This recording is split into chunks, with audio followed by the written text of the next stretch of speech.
আজকে বেশ কয়েকটি বিষয়ে আলোচনা করব। বাংলাদেশে আগামী দ্বাদশ জাতীয় সংসদ নির্বাচনকে ঘিরে যে নাটক হচ্ছে এটি ইতিমধ্যে আপনারা সকলেই জানেন। এই প্রেক্ষিতে পররাষ্ট্রমন্ত্রী বেশ কয়েকটি কথা বলেছেন। তিনি তার নিজ আসনে গতকালকে বৈঠক করেছেন ইউরোপীয় ইউনিয়ন থেকে যে বিশেষজ্ঞ দল এসছে তাদের সঙ্গে, এবং তাদের সঙ্গে বৈঠকে তিনি বলেছেন যে এমন নির্বাচন হবে যা দেখে দুনিয়ার সবাই শিখবে। এটাই হেডলাইন করেছে ডেইলি স্টার, প্রকাশিত হয়েছে 28শে ডিসেম্বর 2023। এমন নির্বাচন করবে বাংলাদেশ যা দেখে দুনিয়ার সবাই শিখবে। সত্যি কথা বলেছেন তিনি, একেবারেই সত্যি কথা বলেছেন। সারা বিশ্বে এ ধরনের কোনো নির্বাচন হয়েছে এমন শোনা যায় না।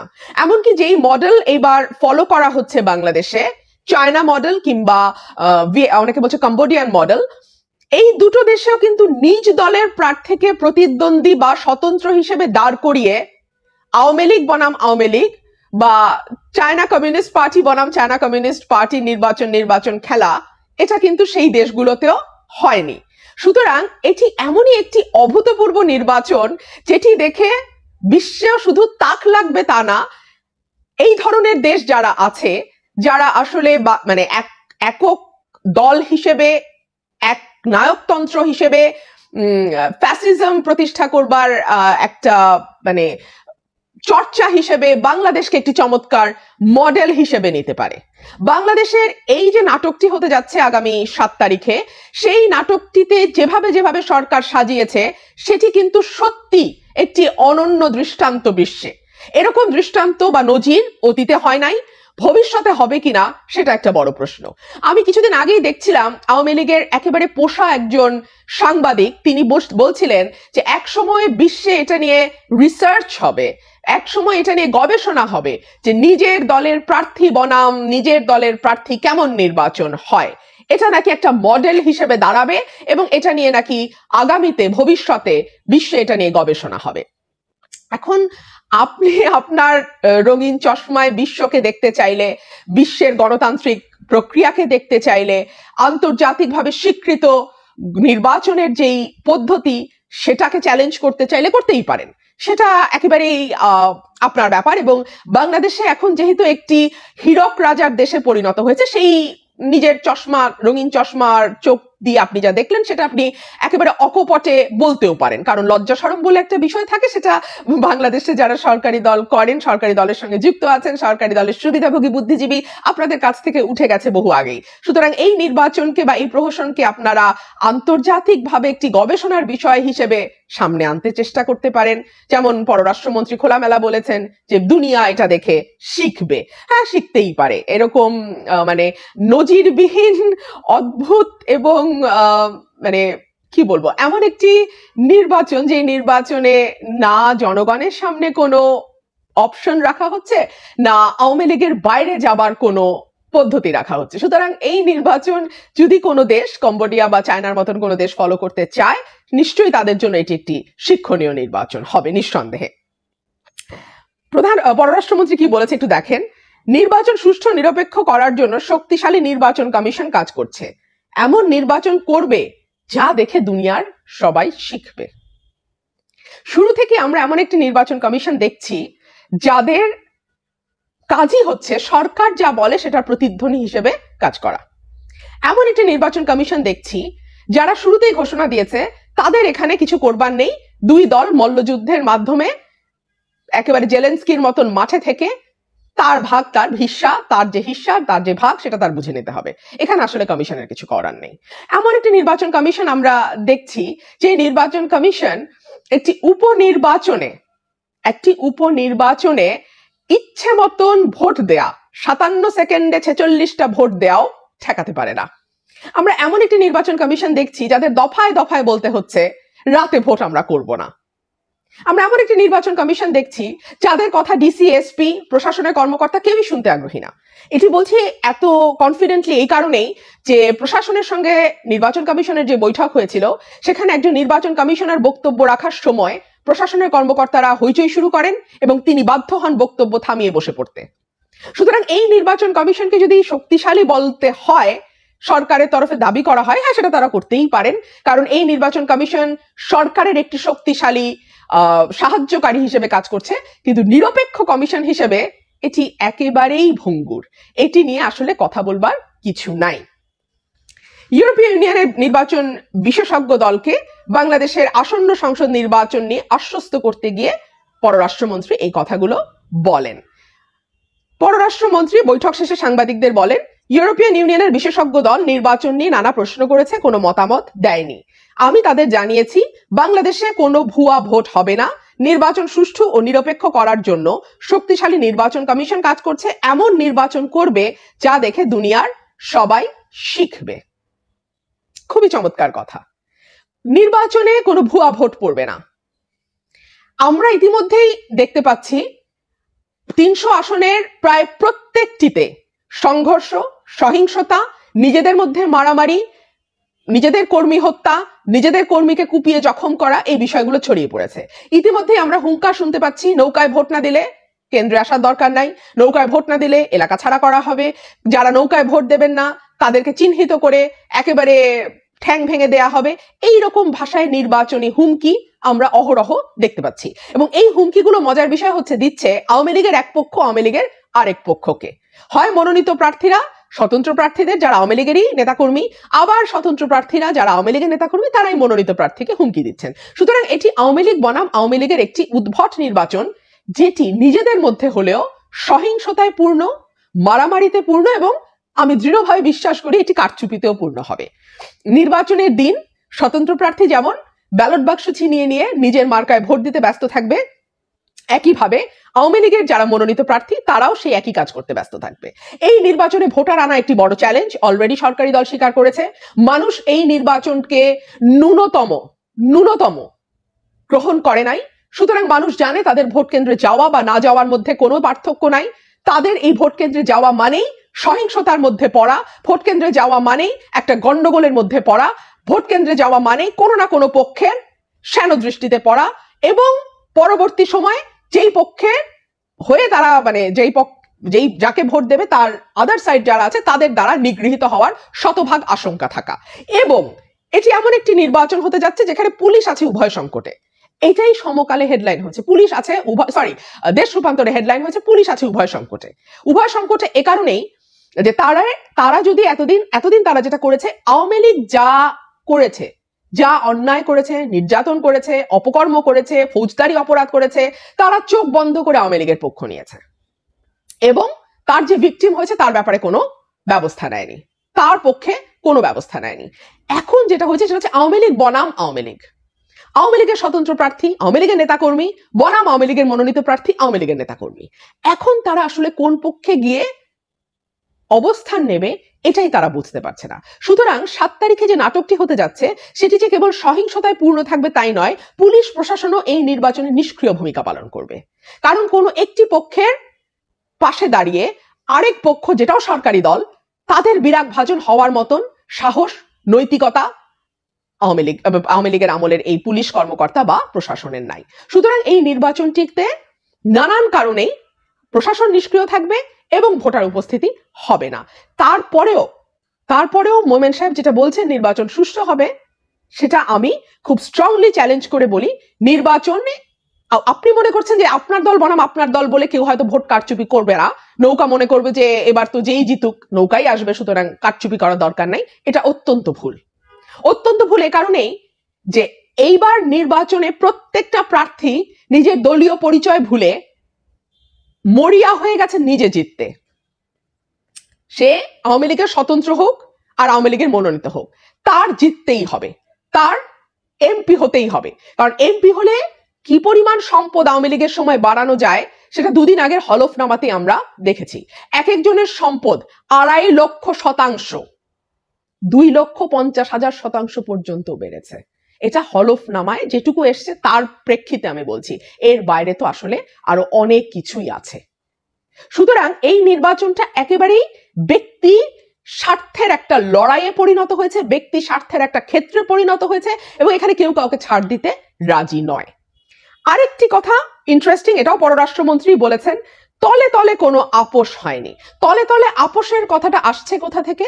আসছে আওয়ামী লীগের সাধারণ সম্পাদক ওবায়দুল কাদের কিছুদিন আগে তার নেতাকর্মীকে আশ্বস্ত করবার জন্য বলেছিলেন মুরব্বীদের সঙ্গে তলে তলে আপোষ হয়ে গেছে, এবং সেখানে তিনি স্পষ্ট করেছিলেন তলে তলে এই আপোষ হওয়ার ক্ষেত্রে ভারত একটি বড় ভূমিকা রেখেছে। তিনি বলেছিলেন দিল্লি আছে, আমরা আছি, আমরা আছি, দিল্লি আছে। দিল্লির আমেরিকাকে দরকার, আমেরিকার দিল্লিকে দরকার। সুতরাং পিটার হাসের মুরব্বীদের সঙ্গে তলে তলে আপোষ হয়ে গেছে। নিজের দলের নেতাকর্মীকে আশ্বস্ত করবার জন্য সাধারণ সম্পাদক এই কথা বললেও একেবারে ভিন্ন কথা বললেন পররাষ্ট্রমন্ত্রী। তিনি বললেন তলে তলে কোনো আপোষ হয়নি। আমি মনে করি পররাষ্ট্রমন্ত্রী যা বলেছেন তিনি সত্য বলেছেন, তলে তলে আসলেই কোনো আপোষ হয় নাই। কারণ বাংলাদেশের আগামী নির্বাচনে মানুষ সিদ্ধান্ত নিতে পারবে কিনা, মানুষ তার প্রতিনিধি নির্বাচন করতে পারবে কিনা, বাংলাদেশে কোন দল ক্ষমতায় আসবে এটা মানুষ নির্ধারণ করতে পারবে কিনা, সেই বিষয়ে ভারত এবং যুক্তরাষ্ট্র পুরোপুরি দুটো ভিন্ন অবস্থানে আছে। ভারত মনে করে তারা তাদের সকল ডিম এক ঝুড়িতে রেখেছে, সুতরাং যে কোনো মূল্যে তারা আওয়ামী লীগকেই আবার ক্ষমতায় দেখতে চায়। তাতে দেশের মানুষ তাদের ভোটের অধিকার প্রয়োগ করতে পারলো কিনা, দেশের মানুষ তাদের প্রতিনিধি নির্বাচন করতে পারলো কিনা, সেই ব্যাপারে আমাদের পার্শ্ববর্তী বৃহৎ গণতান্ত্রিক দেশটির তেমন কোনো মাথা ব্যথা নেই। কিন্তু যুক্তরাষ্ট্রের বক্তব্য খুব স্পষ্ট, কোন দল ক্ষমতায় আসবে, কোন দল বিরোধী দলে যাবে, কোন দল মানে 2/3 মেজরিটি পাবে বা 3/4 মেজরিটি পাবে বা সিঙ্গল মেজরিটি পাবে, এগুলো কোনো কিছু নিয়ে তাদের কোনো মাথা ব্যথা নেই।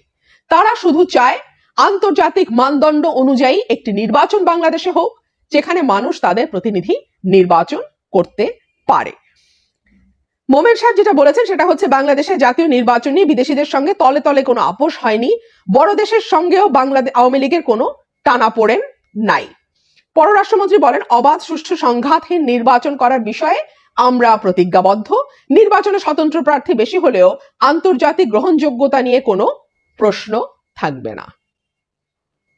এই নির্বাচনটি আন্তর্জাতিকভাবে গ্রহণযোগ্য হওয়া তো দূরেই থাক, আওয়ামী লীগের নিজের কাছে গ্রহণযোগ্যতা পাবে বলে মনে করি না।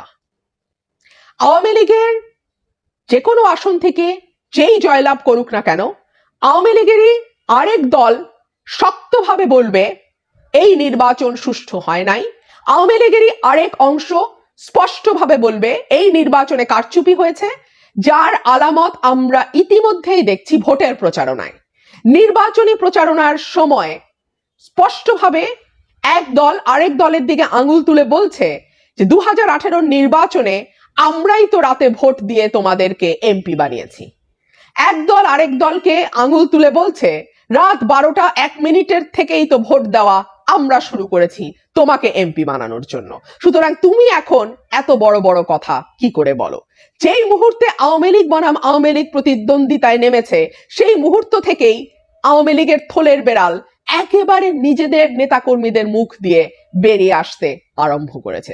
সুতরাং এই নির্বাচনটি বা এই নাটকটি যেটাই বলেন না কেন, শেষ হওয়া মাত্রই আওয়ামী লীগের একটি বড় অংশ জোর গলায় বলা শুরু করবে এই নির্বাচন সুষ্ঠু হয় নাই, এই নির্বাচন কারচুপিপূর্ণ হয়েছে, এই নির্বাচনে ভোট কেটে নেওয়া হয়েছে, এই নির্বাচনে যারা জয়লাভ করেছে তারা অসৎ উপায়ে নির্বাচনে জয়লাভ করেছে। এবং এই যে আত্মঘাতী সিদ্ধান্ত আওয়ামী লীগ নিচ্ছে কেবলমাত্র ক্ষমতা রিনিউয়ালের জন্য, তার একটা বিরাট মূল্য আওয়ামী লীগকে দিতে হবে। শুধু যে এই নির্বাচন ঘিরে নিজেরা নিজেদের দিকে আঙুল তুলবে, নিজেরা নিজেদেরকে ভোট চোর বলবে তাই নয়, এটি একটি স্থায়ী ক্ষত আওয়ামী লীগের একেবারে তৃণমূল পর্যন্ত তৈরি করে দেবে, যেটি আওয়ামী লীগকে সংগঠন হিসেবে বা দল হিসেবে আগামীতে সামান্যতম শক্তিশালী অবস্থান রাখতে দেবে না।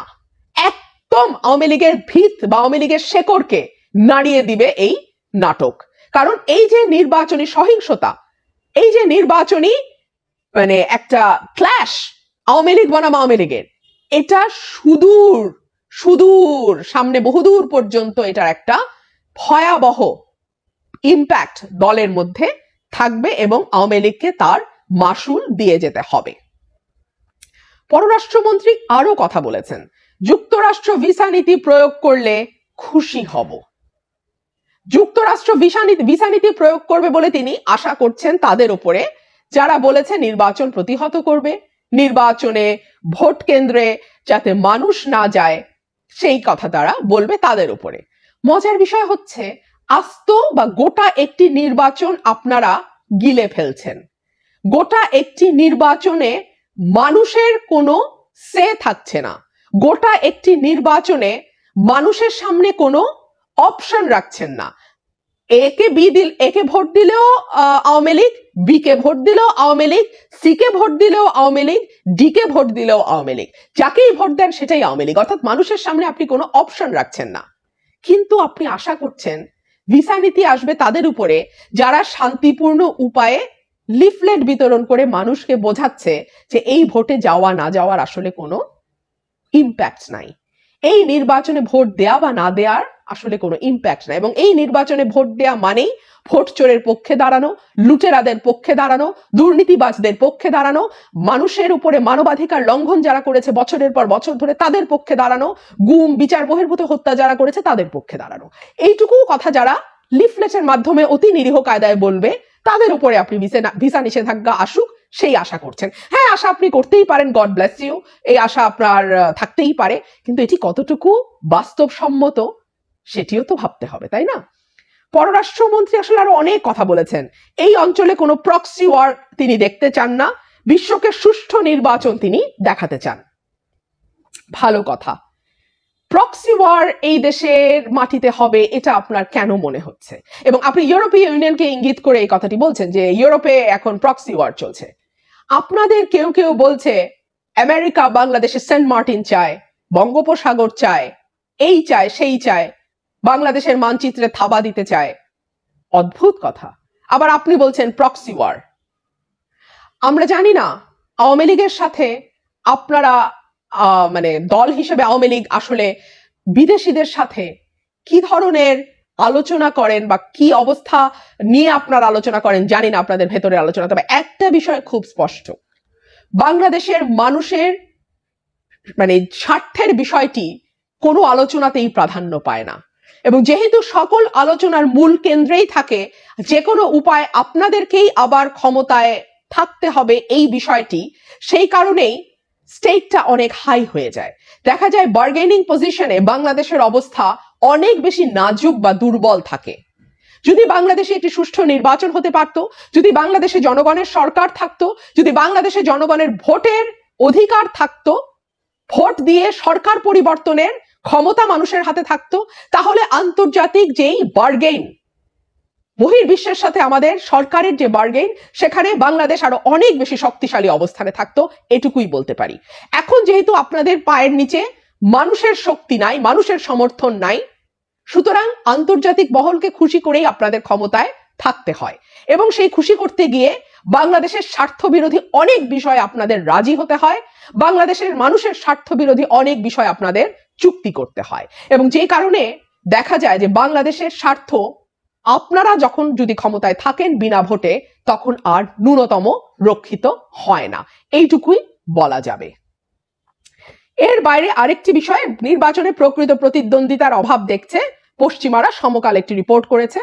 এই রিপোর্টেও খুব স্পষ্টভাবে বলা হচ্ছে নিজ দলের বিরুদ্ধে নিজ দলের প্রার্থী দাঁড়িয়ে গেছে, এবং বলা হচ্ছে বিএনপি না থাকায় ভোটারদের হাতে কোনো প্রকৃত বিকল্প দেখা যাচ্ছে না। ভোটে জয়ী হবে আওয়ামী লীগ, সেটি আগে থেকেই বলে দেয়া যাচ্ছে।